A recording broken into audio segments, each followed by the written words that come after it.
Welcome to EPG Pathshala. In this particular module, we are going to look at the connections between social policy and human rights as part of the course on social policy in social work.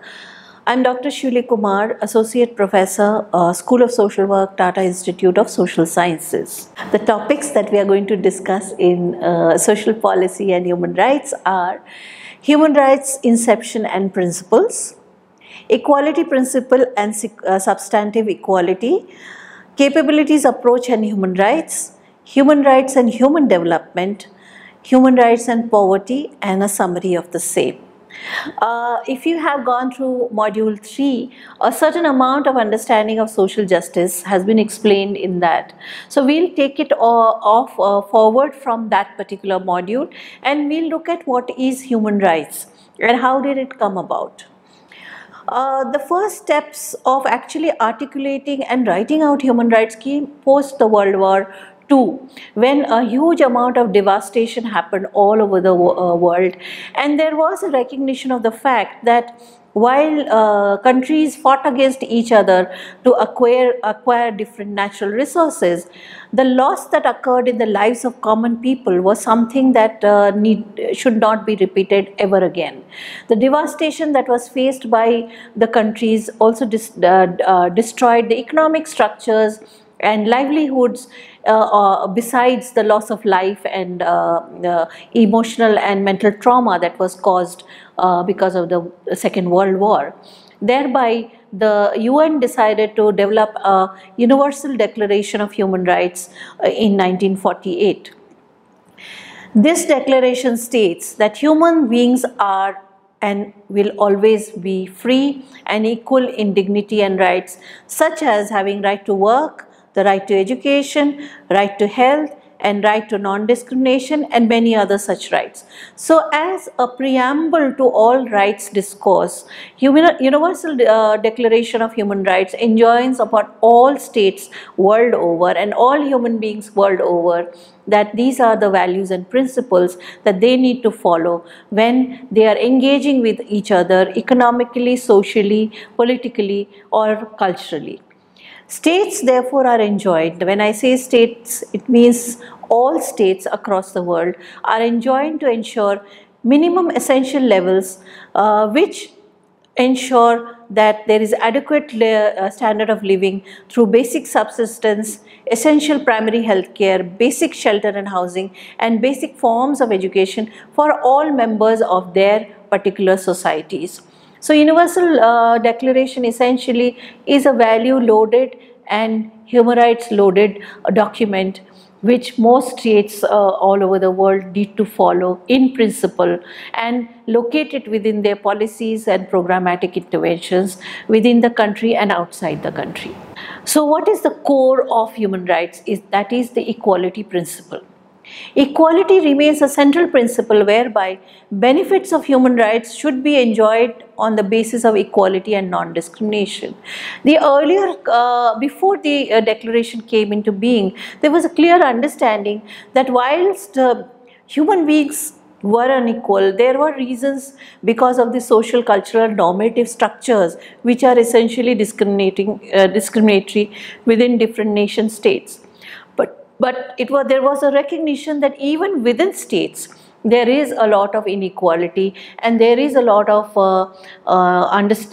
discriminatory approaches adopted by few powerful nations. So that is not acceptable, and therefore the equality principle is applicable to all states, all nations, and all human beings living within these contexts.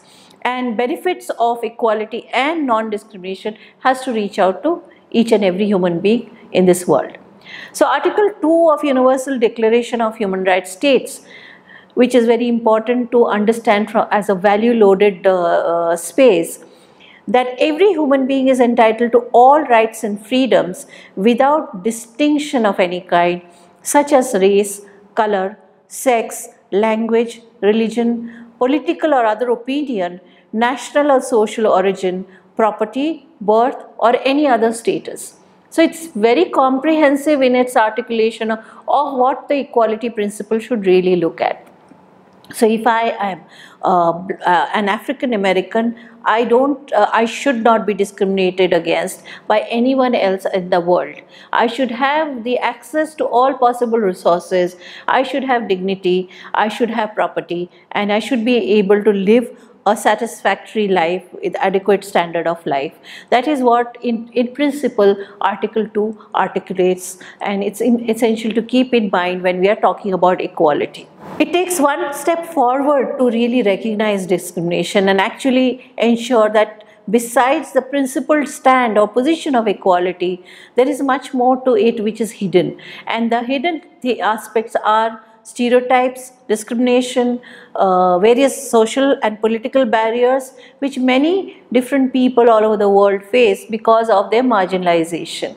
So the concept of substantive equality also needs to be taken into account when we talk of equality principle.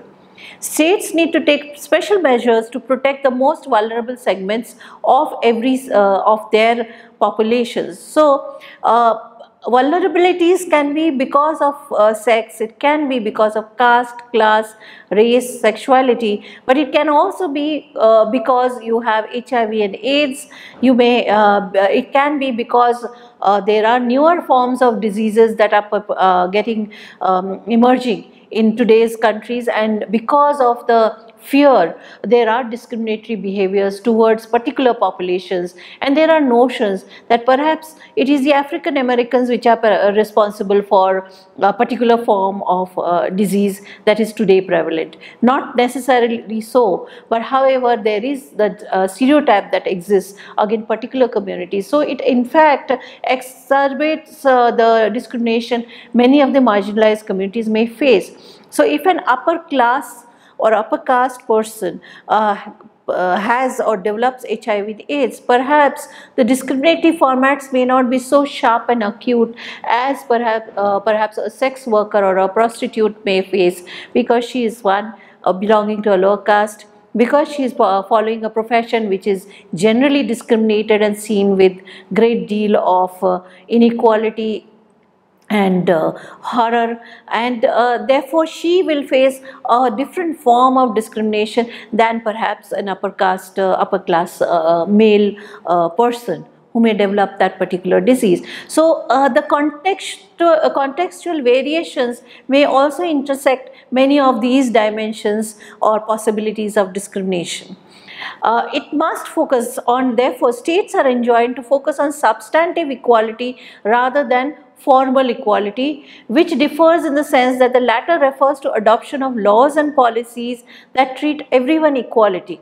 So in the eyes of the law, I am an equal citizen. I am going to I can go to the police station. I have a right as a citizen to be able to go to all possible public spaces. I can perform any kind of art form in any public arena or private arena. It should not be, I should not be hampered from doing these various activities.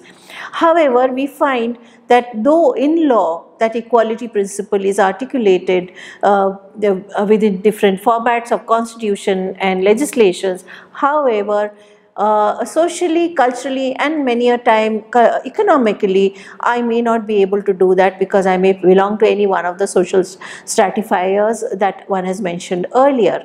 So therefore, states need to ensure that substantive equality is talking both about the results and outcome of these laws, whether these laws are bringing about equality at all or not, whether the policies and practices followed by a particular state is bringing about equality or not, is a matter of concern and needs to be brought forth by the states.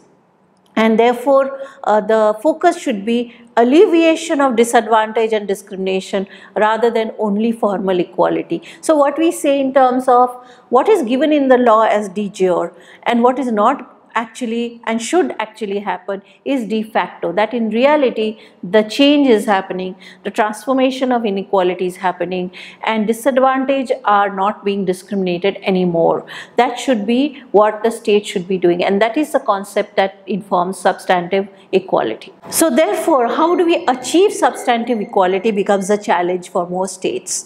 That is, it is enjoined that there should be special measures and indivisibility of rights. So if I have the right to vote, I can vote to whomsoever I may think is eligible to become my leader. But at the same time, I may not have the wherewithal to vote because I'm too poor to go to the voting booth, or I am not allowed to vote because I may belong to a marginalized section, or I am told to vote for a particular party or a particular individual through coercion and through intimidation because I belong to a vulnerable community or a group. In that case, I am not actually practicing my democratic right or citizenship right. What is needed to and what should be understood is that I should not be vulnerable.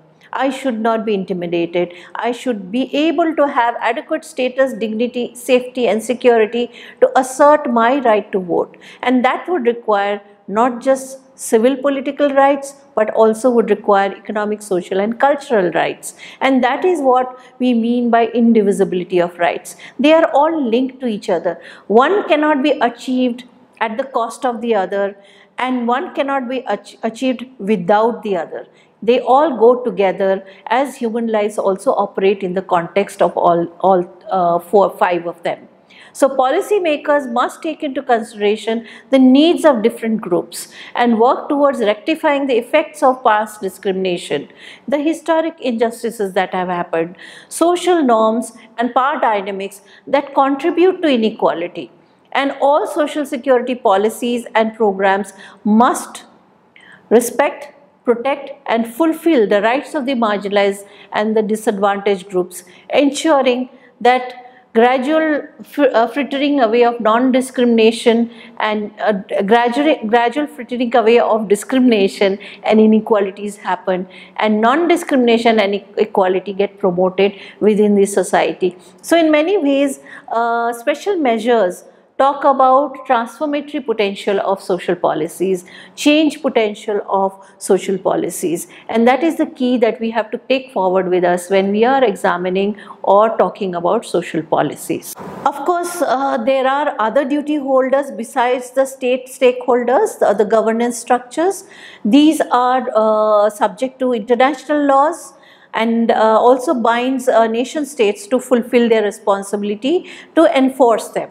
So it is also the duty of civil society organizations, businesses and other such institutions and their responsibilities to do the same. So it brings into the ambit the private players who claim that they are not accountable to people on the ground by saying that, well, we don't practice caste, we don't practice gender inequality, we don't believe in gender inequality. However, many a time, while the belief is that we don't practice gender equality, in practice we find that they are perpetuating those. So they are also accountable under a country's law, as well as, most importantly, the international human rights instruments which promote equality and justice, and all nation states who have been who are signatories of these various conventions and have ratified those laws, are obligated to ensure that all private players, civil society organizations and any other individuals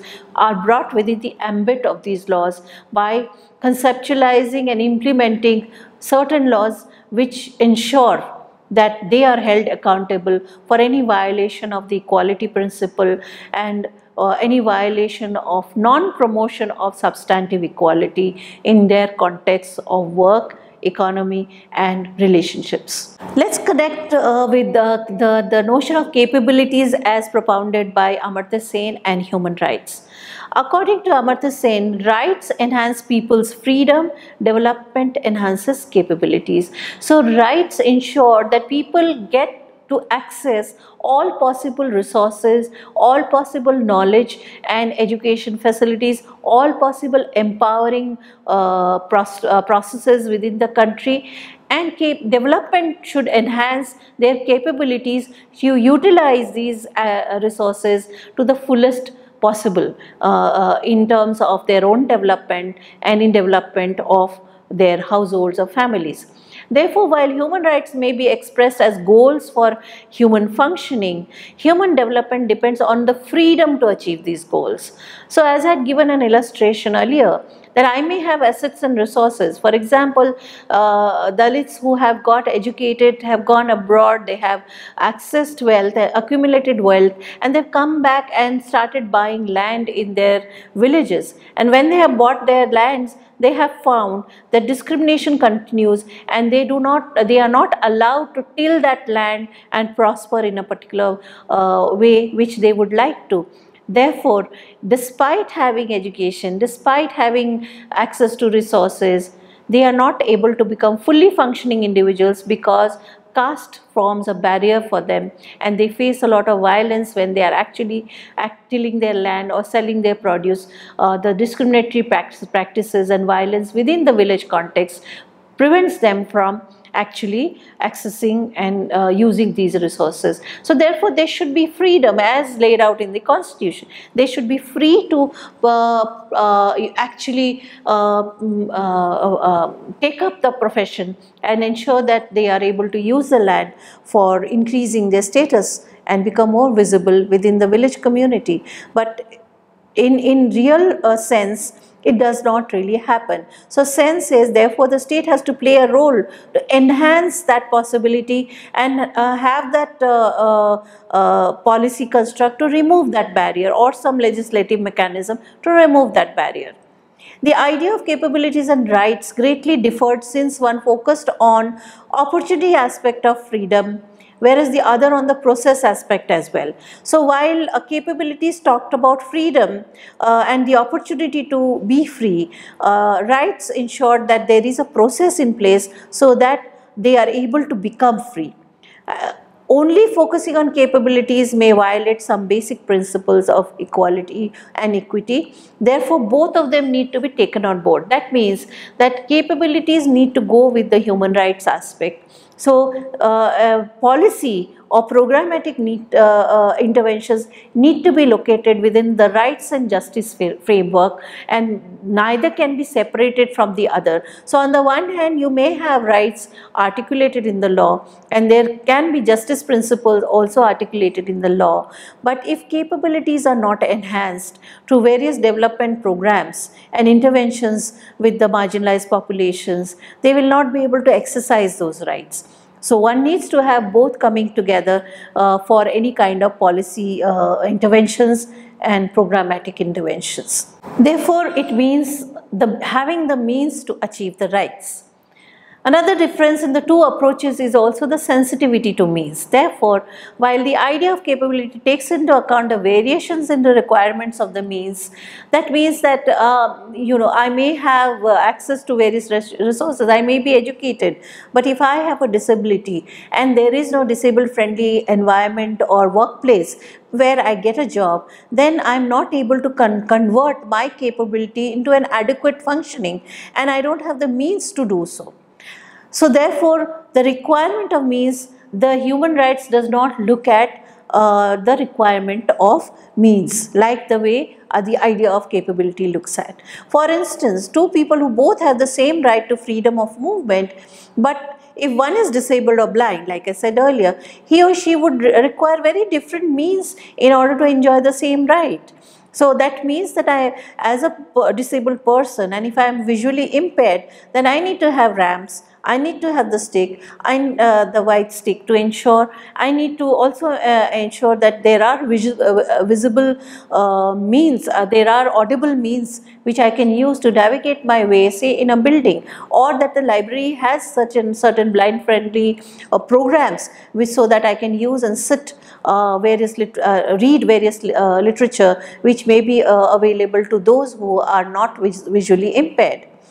The idea of capability takes into account that the blind person should require some enabling elements such as special science, technological assistance in order to truly enjoy the same right. So therefore, the rights cannot be this working on again the sameness principle. It is about substantive equality, and capability approach helps us to examine that what is it that the individual is capable of in that context, and what is required to create an enabling environment for that particular individual, for that particular community, society or groups. Hence, when one speaks of human rights in human development context or from its approach, all institutional frameworks are to be examined, such as economic, political, social or cultural institutions that may impede or enhance the fulfillment of these rights.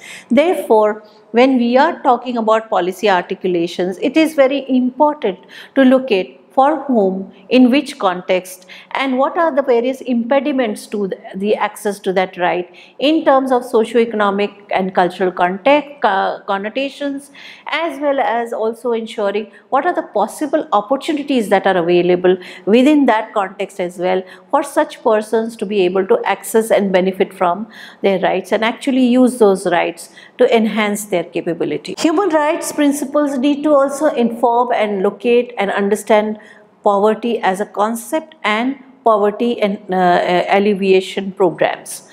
The popular discourse regarding combating poverty still favors liberalization of trade and financial markets, privatization and deregulation of economic production, creating flexible labor markets so that everybody can participate in labor and work situations, keeping public spending as well as taxation low so that there is flourishing of free enterprise while providing selective and conditional social safety nets and providing social assistance. Till date and continues to be a possible intervention and the ways to look at poverty is the neoliberal framework which I have just now articulated.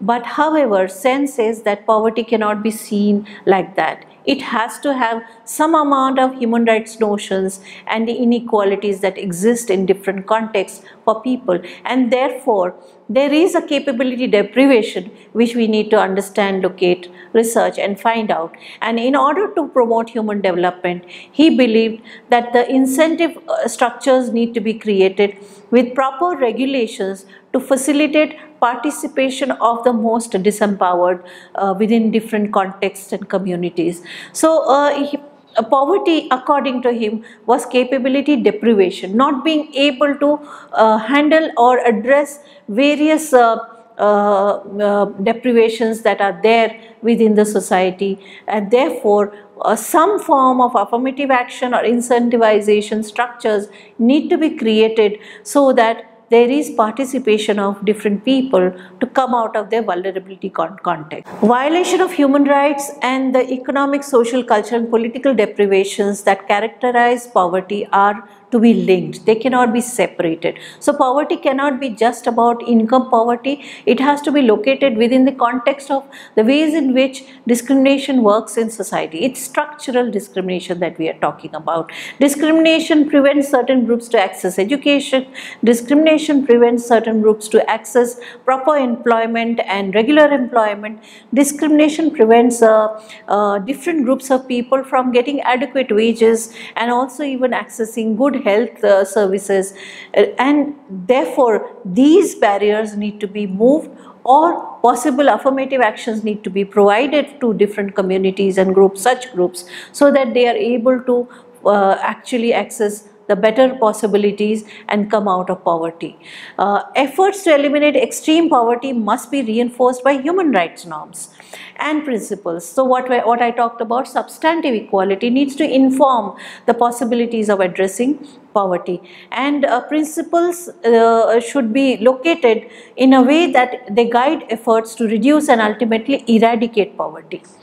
Individuals are right holders and can make legitimate claims, and states and other actors within the state are duty holders and are bound to be responsible for all the acts of omission and commission, and therefore they cannot run away from their accountability if they continue to perpetuate discriminatory behaviors and create barriers for different marginalized groups. Empowerment through accountability of duty holders is a key that can also ensure poverty alleviation and inclusion of various marginalized groups. The principle of accountability has the potential to empower people living in poverty and facilitate their visibility. So respect fulfill and ensure the rights of people is the key to states being obligated as duty holders to ensure every individual has the right and access to various resources equally as anybody else.